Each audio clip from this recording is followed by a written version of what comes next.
9 अक्टूबर 1967 Andes पहाड़ों के बीच बसा एक छोटा सा गांव ला इग्वेरा।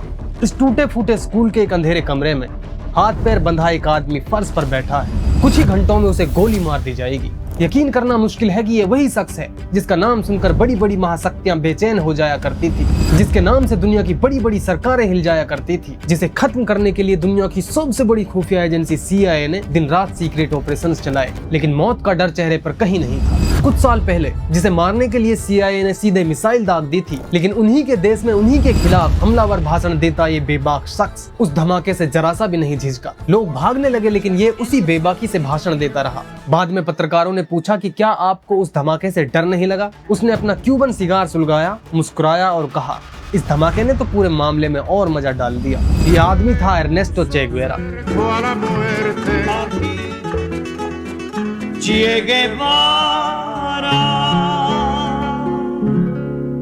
एक डॉक्टर, एक लेखक, एक गुरिल्ला योद्धा, एक क्यूबियन क्रांति का चेहरा, एक ऐसा क्रांतिकारी जिसकी तस्वीर गुरिल्लेरो हेरोइको आज भी दुनिया की सबसे पहचानी जाने वाली तस्वीरों में गिनी जाती है। टी शर्ट से लेकर पोस्टरों तक, छात्र आंदोलनों से लेकर विरोध प्रदर्शनों तक, आज भी चे गुवेरा विद्रोह और क्रांति का ग्लोबल प्रतीक है। लेकिन सवाल यह है कि आखिर वो उस अंधेरे कमरे में उस रात पहुंचा कैसे, और CIA की उससे ऐसी क्या दुश्मनी थी जो दिन रात उसे खत्म करने पर तुली थी। एक डॉक्टर जिसे लोगों की जान बचानी थी, वो दुनिया के सबसे ज्यादा चर्चित गुरिल्ला योद्धाओं में कैसे बदल गया। उनकी मौत के लगभग 60 साल बाद भी आज पूरी दुनिया उनके सिद्धांतों और उनके तरीकों से प्रेरणा लेती है और उनकी तस्वीरों को इनकलाब का झंडा बनाकर उठाया जाता है।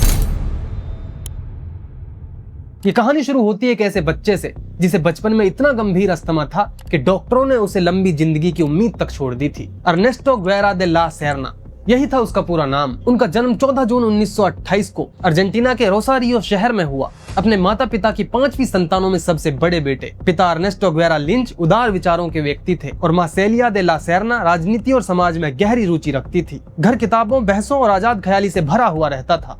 उनका बचपन का नाम चे गुवेरा नहीं था। उन्हें दुनिया ने चे गुवेरा के नाम से कब पहचानना शुरू किया, इसकी बात आगे करेंगे। बचपन में चे को गंभीर अस्थमा था। कई रातें सांस लेने की जद्दोजहद में गुजरती। डॉक्टरों की सलाह पर परिवार रोसारियो छोड़कर अल्टा ग्रासिया चला गया, जहां सूखे मौसम की वजह से उन्हें थोड़ी राहत मिलती थी। लेकिन ये बीमारियां उन्हें रोक नहीं पाई। वो रग्बी खेलते, तैरते, हर मुश्किल शारीरिक चैलेंजेस से खेलना उनका शौक था और यही जिद आगे चलकर उनकी पहचान बनी। 1948 में उन्होंने ब्यूनस आयर्स विश्वविद्यालय के मेडिकल कॉलेज में दाखिला ले लिया। डॉक्टर बनने का सपना था, लेकिन मेडिकल की पढ़ाई पूरी करने से पहले ही चे गुवेरा के मन में एक इच्छा जागी कि वो लैटिन अमेरिका के कई देशों का दौरा करेंगे और एक डॉक्टर के पर्सपेक्टिव से दुनिया को समझेंगे। लोगों का जीवन, बीमारियां और लोगों की सोशल कंडीशन वो अपनी आंखों से देखना चाहते थे। जनवरी 1952 में 23 साल के मेडिकल छात्र चे और उनके 29 साल के दोस्त बायोकेमिस्ट अल्बर्टो ग्रेनाडो ने एक पुरानी 1939 नॉर्टन 500cc मोटरसाइकिल पर, जिसे उन्होंने नाम दिया था ला पोदेरोसा सेकंड, दक्षिण अमेरिका की यात्रा शुरू की। शुरुआती इरादा सिर्फ घूमना था, लेकिन यही सफर उनकी पूरी जिंदगी की सोच की बुनियाद बन गया। ये सफर Argentina, Chile, Peru, Colombia, Venezuela तक चला। चिली की तांबे की खानों में उन्होंने देखा मजदूरों को उनकी कड़ी मेहनत के बदले कौड़ियों का दाम दिया जाता था, जबकि पूरा मुनाफा विदेशी कंपनियां खा जाती। रास्ते में ऐसे किसान मिले जिनके पास अपनी जमीन तक नहीं थी, लेकिन वो किसान थे और दूसरों की जमीन में वो कड़ी मेहनत करके अपना गुजारा करते थे। पेरू में मारू पिच्चू के खंडरों के पास ही आदिवासी समुदाय गरीबी और बदहाली में जी रहे थे। मतलब एक तरफ महान सभ्यता की विरासत और उसके ठीक बगल में अनदेखा किया हुआ दर्द। सबसे गहरा असर पड़ा पेरू के सान पोब्लो कुष्ठ रोगी कॉलोनी में। ज्यादातर डॉक्टर मरीजों से दूरी बनाकर रखते थे, दस्ताने पहनते थे, लेकिन चे ने दस्ताने उतार दिए, उनसे हाथ मिलाया और उनके साथ बैठकर खाना खाया। और इस कॉलोनी के बीचों बीच से अमेजन नदी बहती थी, जो इस कॉलोनी को 2 हिस्सों में बांटती थी। एक तरफ मरीज, दूसरी तरफ स्वास्थ्य स्टाफ। अपने 24वें जन्मदिन पर गंभीर अस्थमा के बावजूद चे ने ये नदी तैर कर पार की, सिर्फ इसलिए ताकि वो अपना जन्मदिन डॉक्टरों और अपने दोस्तों के साथ नहीं बल्कि मरीजों के साथ मना सके। यही उनकी जिंदगी का सबसे अहम पल था, बीमारी से ऊपर उठकर बराबरी को चुनना। इस पूरे सफर में चे ने सिर्फ बीमारियां नहीं देखी, भूख, बेरोजगारी, नस्ली भेदभाव और फॉरेन इकोनॉमिक कंट्रोल। और ये महसूस किया कि इन सारे देशों और उनके लोगों की जो समस्याएं हैं, जो उनकी प्रॉब्लम है, वो आपस में कहीं ना कहीं जुड़ी हुई है। 1952 के लास्ट में वो अपने सफर से वापस लौटे। 1953 में उन्होंने अपनी डिग्री पूरी की और उनके सामने एक आरामदायक डॉक्टरी का करियर था। लेकिन अब तक उन्हें ये यकीन हो चुका था कि लोगों की बीमारी और बदहाली की असली वजह कोई बैक्टीरिया या फिर वायरस नहीं, बल्कि गरीबी और शोषण है। और एक डॉक्टर एक वक्त में सिर्फ एक मरीज ठीक कर सकता है, पूरी व्यवस्था नहीं। डिग्री के फौरन बाद उन्होंने फिर सफर शुरू किया। बोलोमिया, पेरू, इक्वाडोर, पनामा, कोस्टारिका होते हुए ग्वाटेमाला पहुंचे। ग्वाटेमाला में उन्होंने देखा कि वहां के राष्ट्रपति जाकोबो अरबेंज का अमेरिकी समर्थन से तख्ता पलट कर दिया, और इसका कारण ये था कि राष्ट्रपति जाकोबो अरबेंज ने अपने वहां कारखानों में काम कर रहे कारीगरों के हक में उत्पीड़न विरोधक कानून बना दिए थे, जिसकी वजह से यूनाइटेड फ्रूट जैसी अमेरिकन कंपनियों के लाभ कम हो गए थे, क्योंकि ये कंपनी अब कम पैसों में ज्यादा घंटों तक मजदूरों से काम नहीं करवा सकती थी। इसलिए उन्होंने CIA से संपर्क किया और परिणाम स्वरूप जैकोबो को आर्मी द्वारा तख्ता पलट करवा दिया गया। अब यहाँ पर यह बताना जरूरी है कि अमेरिका एक कैपिटलिस्ट सिस्टम समर्थक देश है, यानी कि उनका ये मानना है, उनकी ये सोच है कि जितने भी रिसोर्सेज, बिजनेस, मार्केट, वो सब इंडिविजुअली लोगों के पास होने चाहिए, अमीर एलीट तबका यानी बिजनेसमैन लोगों के पास होने चाहिए, और स्टेट गवर्नमेंट की कम से कम उन पर दखलंदाजी रहे ताकि बिजनेस और मार्केट ज्यादा से ज्यादा इंडिपेंडेंट रह सके। वो टाइम कोल्ड वॉर का दौर था, मतलब दो सुपर पावर देशों की आपस में ये होड़ थी कि दुनिया के बाकी के देशों में अपने इन्फ्लुएंस वाली और अपनी आइडियोलॉजी वाली सरकार और सिस्टम बैठाएं। वहीं दूसरी तरफ रसिया में कम्युनिस्ट सिस्टम था, यानी कि उनका ये मानना था कि सारे बिजनेस, रिसोर्सेज, इंडस्ट्रीज कलेक्टिवली लोगों के पास होना चाहिए या फिर स्टेट गवर्नमेंट के पास होना चाहिए, ताकि वो उनका यूज करके पूरी सोसाइटी का वेलफेयर कर सके और एक क्लासलेस सोसाइटी डेवलप हो सके। इसलिए CIA ने कई देशों में अपने सीक्रेट ऑपरेशन चलाकर वहां की सरकारें गिरा दी थी और अपने पपेट लोग बिठा दिए थे, ताकि वो अमेरिका के इंटरेस्ट के लिए काम कर सके और उनकी आइडियोलॉजी वाली सरकारें और लोग वहां पर काम कर सके। ग्वाटेमाला में किसानों और मजदूरों के हितों वाली सरकार का तख्ता पलट हो जाना, इस घटना ने चे गुवेरा को अंदर तक से झंझोर दिया। उन्होंने माना कि लैटिन अमेरिका में लोकतांत्रिक सुधारों को भी बाहरी ताकतें कुचल सकती हैं, तो सिर्फ चुनाव नहीं बल्कि संगठित क्रांति, संघर्ष ही असली बदलाव ला सकती है। यहीं से उन्होंने कार्ल मार्क्स, एंगेल्स और लेनिन को पढ़ना शुरू किया, और यहीं पर उनके एक ऐसे शख्स के विचारों से भी मुलाकात हुई जो आगे चलकर उनकी पूरी जिंदगी बदलने वाला था। ये शख्स था फिदेल कास्ट्रो।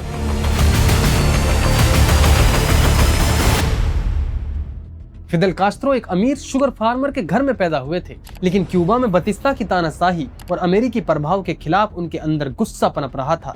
जनरल फुल्गेंशियो बतिस्ता ने मार्च 1952 में सैन्य तख्ता पलटकर सत्ता हथिया ली थी। 26 जुलाई 1953 को फिदेल ने अपने साथियों के साथ सेंटियागो डे क्यूबा में मोनकाडा बैरक पर हमला किया। मकसद था बतिस्ता के खिलाफ आक्रोश भड़काना और हथियार लूटना। हमला नाकाम रहा, कई साथी मारे गए और फिदेल कास्ट्रो भी पकड़े गए। उन्हें 15 साल की सजा सुनाई गई। मई 1955 में जन दबाव के चलते और बतिस्ता ने अपने इमेज सुधारने के तहत फिदेल कास्ट्रो को रिहा कर दिया, जो बतिस्ता की सबसे बड़ी भूल साबित हुई। रिहाई के बाद फिदेल मैक्सिको चले गए और वहीं पर उनकी मुलाकात हुई चे से। क्योंकि दोनों के विचार मिलते थे तो दोनों में गहरी दोस्ती हुई। दोनों मैक्सिको की सर्द रातों में रात भर जाग जाग कर प्लान बनाते और यहीं पर अर्नेस्टो गुएरा को उनका नया नाम चे मिला। एक्चुअली अर्जेंटीना में चे एक आम बोलचाल का शब्द है, जिसका मतलब होता है कि अरे दोस्त, भाई जैसे शब्दों के लिए यूज किया जाता है। अर्नेस्टो गुएरा बार बार इस वर्ड का यूज करता था, तो इसलिए क्यूबन साथियों ने मजाक मजाक में उनको चे कहना ही शुरू कर दिया। यही नाम आगे चलकर पूरी दुनिया में उनकी पहचान बनी। दिसंबर 1956 में फिदेल अपने 80 से ज्यादा साथियों के साथ एक छोटी नाव ग्रेनमा से क्यूबा पहुंचे।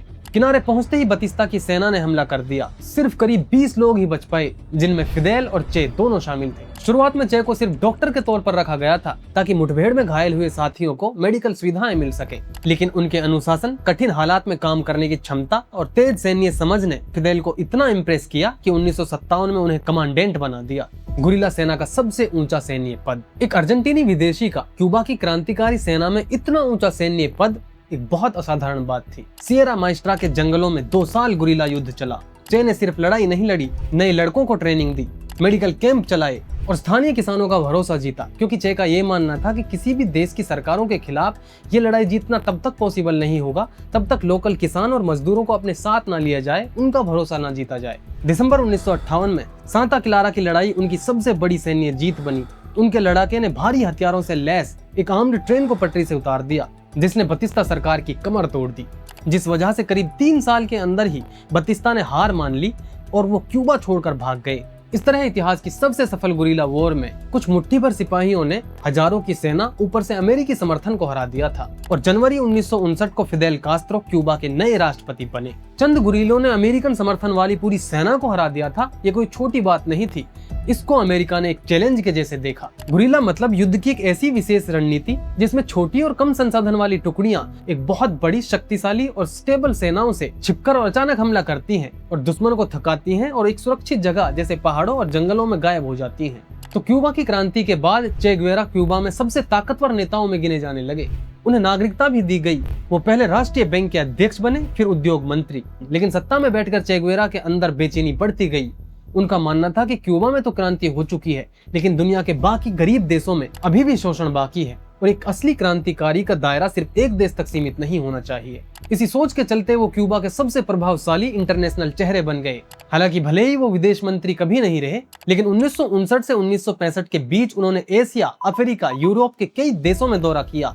भारत के प्रधानमंत्री जवाहरलाल नेहरू से भी मुलाकात की, मिस्र के राष्ट्रपति गमाल अब्दुल नासिर से मुलाकात की, घना में क्वामे नक्रूमा, युगोस्लाविया में टीटो और चीन और सोवियत संघ के शीर्ष नेताओं से भी मिले। मकसद एक ही था, उन सभी गरीब और कमजोर देशों से हाथ मिलाना जो पहले ही कॉलोनियलिज्म और आर्थिक शोषण के खिलाफ लड़ रहे थे। 11 दिसंबर 1964 को यूनाइटेड नेशंस की महासभा में दिए गए भाषण में उन्होंने अमेरिकी विदेश नीति, दक्षिण अफ्रीका के रंगभेद और परमाणु हथियारों की होड़ की खुली आलोचना की। इसी भाषण के दौरान CIA ने उन्हें मारने के लिए उन पर मिसाइल से हमला किया, लेकिन वो हमला चूक गया। 1967 में प्रकाशित message to the tri continental में उन्होंने मशहूर नारा दिया, क्रिएट 2, 3 और मैनी वियतनाम।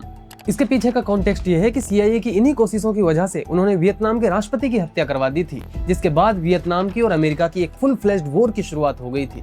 इसी पर चे गुवेरा ने कहा था कि अगर पूरी दुनिया भर में एक साथ प्रतिरोध खड़ा हो जाए तो किसी एक महाशक्ति के लिए उसे दबाना नामुमकिन हो जाएगा। चे के लिए मंत्री की कुर्सी उनके लिए उनके मकसद से भटकाव थी, क्योंकि उनका मानना था कि एक क्रांतिकारी का फर्ज सिर्फ उनके अपने देश तक सीमित नहीं होना चाहिए। इसलिए उन्होंने हर सरकारी पद, सैन्य ओहदा, यहाँ तक कि क्यूबन नागरिकता और उससे जुड़े सारे अधिकार त्याग दिए और फिदेल कास्त्रो के लिए एक चिट्ठी लिखकर वहां से चले गए। 1965 में फिदेल कास्त्रो ने अपनी पार्टी की एक बैठक में चे का लिखा द्वारा विदाई पत्र सार्वजनिक रूप से पढ़ा और अपने विदाई पत्र में चे ने लिखा था कि क्यूबा की क्रांति से उन्होंने बहुत कुछ सीखा है। अगर कहीं भी उनकी मौत हो जाती है तो उनके आखिरी विचार क्यूबा और उनके लोगों के साथ ही होंगे। इसके बाद चे ने अपनी पहचान छिपाकर बेहद गोपनीय तरीके से क्यूबा छोड़ा। सबसे पहले वो अफ्रीका के कोंगो पहुंचे, जहां स्थानीय विद्रोहियों की मदद की, लेकिन ये कोशिश उनकी नाकाम रही। लेकिन उन्होंने हार नहीं मानी।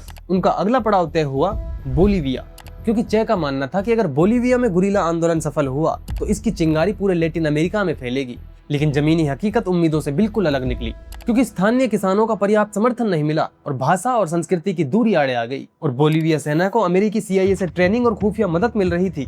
धीरे धीरे चे का छोटा सा गुरिल्ला दल चारों तरफ से घिरता चला गया। 8 अक्टूबर 1967 की रात क्वेब्राडा डेल यूरो में अंतिम मुठभेड़ हुई। चे घायल हो गए और उनके पैर में गोली लग गई थी। उनकी M2 कार्बाइन राइफल जाम हो गई थी, उसके बैरल में गोली फंस गई थी और उन्हें जिंदा पकड़ लिया गया। उसके साथ उनके 2 साथी भी थे, सिमोन क्यूबा और एनिसेतो रेगाना गॉर्डिल्लो।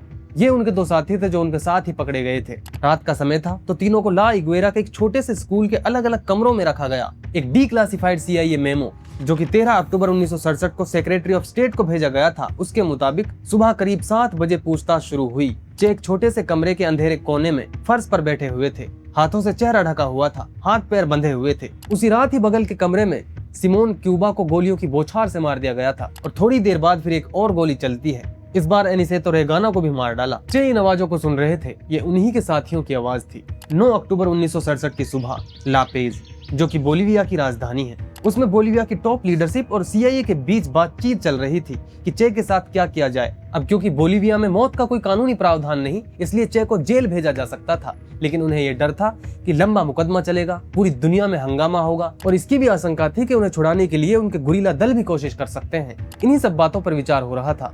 लेकिन वहीं दूसरी तरफ स्कूल में चे ने ला इग्वेरा के उस स्कूल की टीचर को बुलाने की गुजारिश की। उस वक्त जूलिया की उम्र मात्र 19 साल की थी। वो उसी स्कूल की टीचर थी जहां चे को बंद करके रखा गया था। मरने से ठीक पहले जूलिया अपनी माँ के हाथ से बनी मूंगफली की एक सूप का कटोरा लेकर चे के पास गई। सोचो, एक तरफ दुनिया का सबसे मशहूर गुरिल्ला योद्धा जिसकी वजह से महाद्वीपों में क्रांति हिली हुई थी, वहीं दूसरी तरफ साधारण गांव की एक टीचर जो घर का मूंगफली का सूप लेकर चे के लिए आई थी, सिर्फ इंसानियत के खातिर, क्योंकि उन्हें चे से हमदर्दी थी। चे बुरी तरह से भूखे होंगे क्योंकि उनके दोनों हाथ बंधे होने के बावजूद उन्होंने अपने दोनों हाथों से कटोरा पकड़ा और एक सांस में पूरी सूप पी गए। सूप पीने के बाद उन्होंने जूलिया से कहा कि ये सूप सोने से भी ज्यादा कीमती है, शुक्रिया, बहुत बहुत शुक्रिया। और जूलिया से कहा कि इस स्कूल की हालत इतनी बदतर है जबकि सरकारी अफसर खुद मर्सिडीज गाड़ियों में घूमते हैं। इधर लापेज से चे को मारने का ऑर्डर सुबह 11:50 पर आया। ये फैसला प्रेसिडेंट वेरियंतोस और उनके सलाहकारों ने लिया। बोलिवियन आर्मी अफसर मारियो तेहरान ने बताया कि पर्ची डाली गई थी शूटर तय करने के लिए, उसमें मेरा नाम निकला। That was the worst moment of my life। Tehran कहते हैं कि जब मैं उनके पास गया तो वो बहुत बड़े और विशाल दिख रहे थे, उनकी आंखें तेज चमक रही थी। मुझे ऐसा लगा कि वो मुझ पर हावी हो रहे हैं और जब चे ने मेरी आंखों में देखा तो मुझे चक्कर आने लगे। मैंने ये सोचा कि अगर वो थोड़ी सी भी तेज हरकत करते तो वो मेरी बंदूक छीन सकते थे, लेकिन तेहरान ने बताया कि उन्होंने मुझे डराया नहीं, मुझसे कहा कि शांत रहो, अच्छे से निशाना लगाओ, you are going to kill a man. मैं पीछे दरवाजे की तरफ हटा, अपनी आंखें बंद की और गोली चला दी। लेकिन कुछ हिस्टोरियन एंड जर्नलिस्ट का ये भी मानना है कि उन्होंने अपने लास्ट टाइम में ये कहा था, shoot coward, you are only going to kill a man. Tehran ने गोली चलाई जो चे के हाथ, पैर और धड़ पर लगी। गर्दन के नीचे गोली मारने का आदेश दिया गया था ताकि ये ऑफिशियल कहानी फिट बैठ सके कि चे को तो मुठभेड़ के दौरान मारा गया था, न कि बाद में शूट ऑर्डर से। सबको पास के अस्पताल ले जाया गया, प्रेस और जनता को दिखाया गया। उनके हाथ काटकर फिंगरप्रिंट की पहचान के लिए CIA को भेजा गया और उनके शव को एक गुप्त जगह दफनाया गया। Felix Rodriguez Cuban American CIA का आदमी था जो इस पूरे दौरान मौके पर मौजूद था, लेकिन उन्होंने अपने हाथ से ट्रिगर नहीं दबाया। और एक दुख की बात यह भी है कि चे गुवेरा को 2 क्यूबन अमेरिकन CIA एजेंट की मदद से पकड़ा गया था। मौत के बाद चे का प्रभाव कम नहीं हुआ बल्कि और बढ़ता चला गया। उनकी किताबें the motorcycle diaries, guerrilla warfare, reminiscences of the Cuban revolutionary war, socialism and man in Cuba, Bolivian diaries आज भी दुनिया भर में पढ़ी जाती हैं। 1960 में फोटोग्राफर अल्बर्टो कोर्डा ने खींची उनकी तस्वीर, जिसका नाम रखा गया गुरिलेरो हेरोइको, दुनिया की सबसे ज्यादा पहचानी जाने वाली तस्वीरों में शुमार है। काली बेरेट, लंबे बाल, घनी दाढ़ी, दूर टकटकी लगाए हुए घूरती नजरें, आज यही तस्वीर टी-शर्ट, पोस्टर, छात्र आंदोलनों और विरोध प्रदर्शनों का वैश्विक प्रतीक बन चुकी है। एक दमे से जूझता बच्चा जिसे डॉक्टरों ने ज्यादा जिंदगी की उम्मीद तक नहीं रखी थी, लेकिन वो एक ऐसा नाम बना गया जो आज भी बहुतों के लिए हीरो है और कुछ के लिए विलन। लेकिन एक बात साफ है कि दुनिया ने उन्हें भुलाया नहीं। दुनिया में समय समय पर चे गुवेरा जैसे बहुत सारे क्रांतिकारी और रिवोल्यूशनरी पैदा हुए हैं जिन्होंने शोषण के खिलाफ आवाज उठाई, लोगों के हकों के लिए लड़ाई लड़ी और बदलाव के लिए अपना सब कुछ दांव पर लगा दिया। चे का ये वीडियो हमारी इस नई सीरीज का पहला वीडियो है। इसमें हम क्रांतिकारियों और रिवोल्यूशनरी की जिंदगी और उनके संघर्षों के बारे में आपको बताएंगे। चे की ये कहानी आपको पसंद आई हो तो इसे लाइक शेयर करना और हमें कमेंट करके बताइएगा कि आप इस सीरीज में आगे किस रिवोल्यूशनरी के बारे में ऐसे ही डिटेल में जानना चाहेंगे। चलिए फिर मिलते हैं अगले वीडियो में, तब तक हमारे चैनल को सब्सक्राइब करके हमारा सहयोग करिए। Thank you.